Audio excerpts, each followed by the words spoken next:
In first, though, sources are telling WION that security forces have prepared a new hit list of the 6 most wanted terrorists.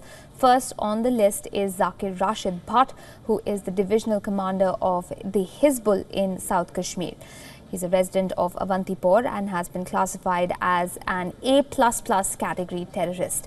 Another name of the hit list is of Reyaz Naiku, who is the district commander of the Hizbul.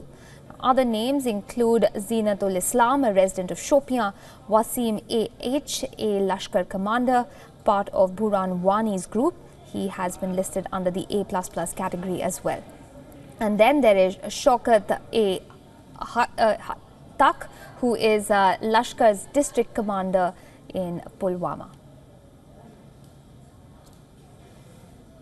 WION's political editor joins me live from the WION newsroom for more on that story. Kartikeya, what do we make of this hit list? Obviously, security forces are looking at terror in a whole different light and have come up with some serious questions, or rather decisions, on how to tackle the terrorist problem in Jammu and Kashmir. I think this is more to do with the psychological operation. The military operations are on against the terrorists. And when I spoke to the DGP of Jammu and Kashmir, he said that we have purposely decided to go for the high value targets, or those who are high above the peak of the food chain when it comes to the terror grid in the valley. But to share this list is to say that not only they will go after them, but they will publicize that you will be hunted. Because what has changed in past 1 year, I would say even 6 months before the Burhan Wani, one thing was there that a lot of urban kids were joining the warfare.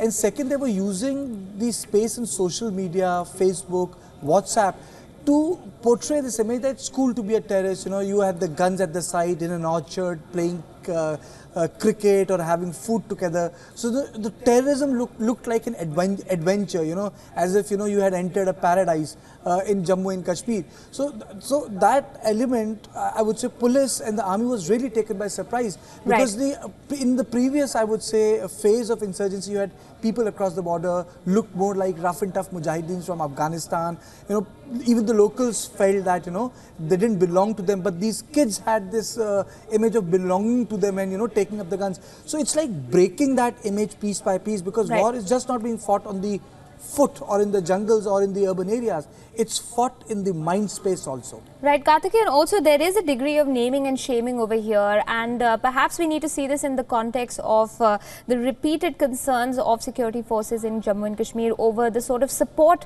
that terror groups are receiving from local population. Do you think this is also part of that strategy of calling out people by name and making sure that others who are in the network, so to speak, are also given due warning? Absolutely, absolutely, Aisha. Not only naming and shaming, and I would say there's a policy shift also.